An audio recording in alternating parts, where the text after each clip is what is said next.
आइए आज बात करते हैं एक बहुत ही कॉमन प्रॉब्लम की, जिसे हम सब कभी ना कभी फील करते हैं लेकिन अक्सर इग्नोर कर देते हैं। और वो है लगातार बनी रहने वाली थकान। तो पहला सवाल खुद से पूछिए, क्या कभी ऐसा होता है कि कोई बहुत ज्यादा काम भी नहीं किया, फिर भी लगता है जैसे शरीर में बिल्कुल जान ही नहीं बची? और ये भी सोचिए, क्या सुबह जब नींद खुलती है तो फ्रेश फील होने की जगह शरीर एकदम भारी और थका थका सा लगता है? अगर इन सवालों का जवाब हाँ है, तो ये जानना बहुत जरूरी है कि आखिर ऐसा हो क्यों रहा है। देखिए, यहीं पर सबसे जरूरी बात है। अक्सर हम इसे आलस समझकर टाल देते हैं ना, पर सच तो ये है कि ये आलस है ही नहीं। ये तो हमारे शरीर का एक सिग्नल है, एक मैसेज है कि भाई अंदर कुछ ठीक नहीं चल रहा। तो चलिए अब जरा गौर से देखते हैं कि इस थकान के पीछे वो 4 मेन रीजंस क्या हो सकते हैं। सबसे पहला और शायद सबसे कॉमन रीजन है विटामिन डी की कमी। जी हाँ, वही सनशाइन विटामिन। होता क्या है कि जब हमारे शरीर को पूरी धूप नहीं मिलती ना, तो मसल्स में कमजोरी आने लगती है और एनर्जी लेवल वो अपने आप ही नीचे चला जाता है। दूसरा कारण है विटामिन B12 की कमी।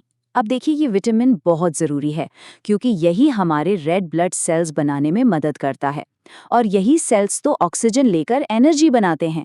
तो जब इसकी कमी होती है तो सिर्फ शरीर ही नहीं, हमारा दिमाग भी एकदम सुस्त और स्लो फील करने लगता है। अच्छा, अब जो तीसरा कारण है ना, वो अक्सर लोगों को थोड़ा सरप्राइज करता है, और वो है पानी की कमी। जी हाँ, डिहाइड्रेशन। सीधी सी बात है, जब शरीर में पानी कम होता है तो खून गाढ़ा हो जाता है, और फिर दिल को उसे पंप करने के लिए ज्यादा मेहनत करनी पड़ती है। नतीजा जाहिर है, थकान। और चौथी वजह एक ऐसी चीज है जिसके बारे में हम सब जानते तो हैं पर शायद उतना सीरियसली नहीं लेते। वो है खराब नींद। अगर रात को गहरी अच्छी नींद नहीं आती है तो हमारा शरीर अगली सुबह के लिए खुद को रिचार्ज कर ही नहीं पाता। बस सिंपल। तो ये तो हो गई कारण, पर अच्छी खबर ये है कि इनके जो सॉल्यूशंस हैं ना, वो बहुत ही सिंपल है। तो आइए अब जानते हैं एनर्जी बढ़ाने के वो 4 आसान और इफेक्टिव तरीके। देखिए, ये 4 उपाय सीधे सीधे उन 4 प्रॉब्लम्स का सॉल्यूशन है जिनकी हमने अभी बात की। चलिए अब एक एक करके इन्हें डिटेल में समझते हैं। तो पहला सॉल्यूशन है विटामिन डी की कमी को पूरा करना। और इसके लिए सबसे बेस्ट नेचुरल सोर्स क्या है? बिल्कुल सही, धूप। और इसके लिए कोई घंटों मेहनत नहीं करनी है, रोज बस 15 से 20 मिनट।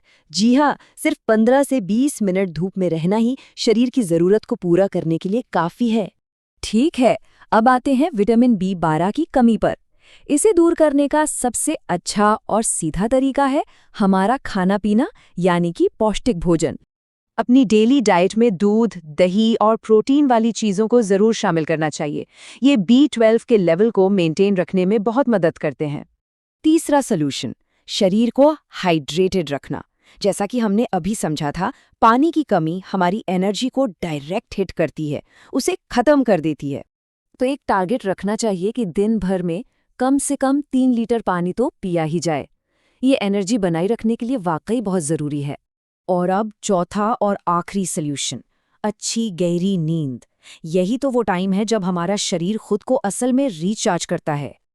तो कोशिश ये होनी चाहिए कि हर रात 7 से 8 घंटे की बढ़िया नींद ली जाए। इससे शरीर और दिमाग दोनों को पूरा आराम मिलता है। तो इन सब बातों का मतलब क्या निकलता है? मतलब ये है कि हमारा शरीर हमसे कुछ कहने की कोशिश कर रहा है, हमसे बात कर रहा है। हमें बस उसके इन सिग्नल्स को, इन संदेशों को सुनना है। और सबसे कमाल की बात यह है कि अगर सिर्फ इन 4 चीज़ों को ठीक कर लिया जाए, धूप, खाना, पानी और नींद, तो जो एनर्जी चली गई थी ना, वो धीरे धीरे अपने आप ही वापस आने लगती है। तो अगली बार जब भी थकान महसूस हो तो उसे बस यूं ही इग्नोर मत कीजिएगा। हमेशा याद रखिए, थकान कोई बीमारी नहीं है, ये तो शरीर का एक मैसेज है। उसे सुनिए, समझिए और उस पर अमल